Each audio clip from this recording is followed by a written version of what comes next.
Ako misliš da će te samo prodaja održati, imam lošu vest. Prodaja donosi promet, ali ne i sigurnost. Sigurnost dolazi od ciljeva koje sebi postaviš. Danas prolazimo 7 finansijskih ciljeva koji svaki vlasnik treba da ima.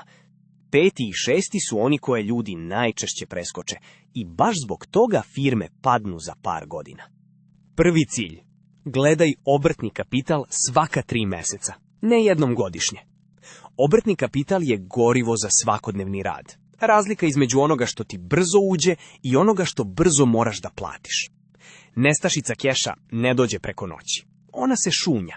Kupci kasne, roba stoji, troškovi rastu. Zato na svaka 3 meseca sedi i pitaj se jedno. Da li bih preživeo nepredviđen trošak, bez novog kredita? Ako je odgovor ne, ovo ti je cilj broj 1. Drugi cilj. Napravi predvidiv mesečni prihod. Kad jedan mesec ide odlično, a sljedeći je panika, ne možeš da planiraš ni ljude, ni rast. Predvidivo ne znači da je svaki mesec isti, nego da znaš svoj ritam. Pogledaj posljednjih godinu, 2, nađi jake i slabe mesece. Onda gradi ono što se ponavlja. Pretplate, ugovore na duže, stalne klijente. Čak i mali stalan prihod ti daje pod nogama u slabim mesecima. Treći cilj. Drži dug pod kontrolom u odnosu na zaradu. Dug nije sam po sebi loš. Kredit za mašinu koja ti donosi pare je pametan potez. Problem je kad dug raste brže nego što zarađuješ.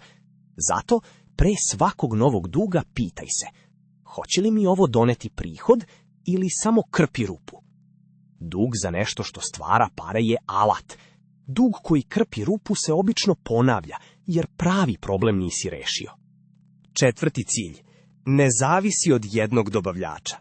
Na početku je zgodno. Jedan čovek, jedna cena, lak dogovor. Ali ako on digne cenu, upadne u problem ili zakasni, tebi stane ceo posao preko noći. To nije samo tehnički, nego finansijski rizik.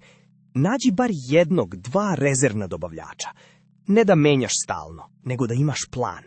Jedna tačka oslonca ne sme da bude i jedina tačka pada. 5. cilj, i pazi ovaj, napravi fond za 6 meseci preživljavanja. Svaki posao pre ili kasnije upadne u loš period. Ovaj fond pokriva osnovno.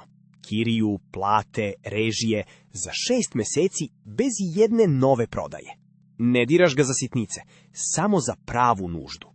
Ne skuplja se preko noći, i to je u redu. Odvajaj mali procenat od svake uplate na poseban račun, automatski. Ko ima ovaj fond, preživi oluju mirno. Ko nema, donosi očajne odluke. 6. cilj, budi u plusu na kešu svakog meseca. Profit na papiru i pare na računu nisu isto. Možeš da budeš profitabilan, a da se mučiš da platiš račune ako keš ulazi presporo.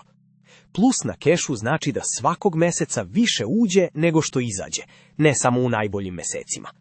Napravi prostu mesečnu projekciju. Kada pare ulaze, kada izlaze. Šalji fakture odmah, traži avans, a velike kupovine razvuci. Ovo je navika, ne povremena provera. I 7. cilj, napravi firmu koja preživi pad prometa od 30%.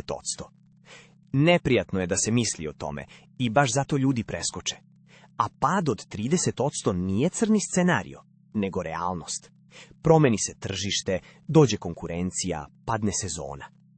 Sedi i izračunaj. Da ti sutra promet padne za 1/3, da li bi pokrio plate i kiriju? Ako je odgovor ne, to nije razlog za paniku, nego podatak. Drži troškove vitkim i u dobrim vremenima.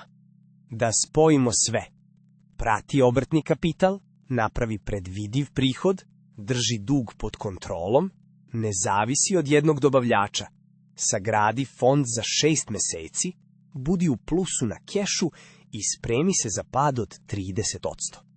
Ovo nisu brojke za računovođu, nego ciljevi koji ti čuvaju firmu. Postavi ih danas, dok je mirno.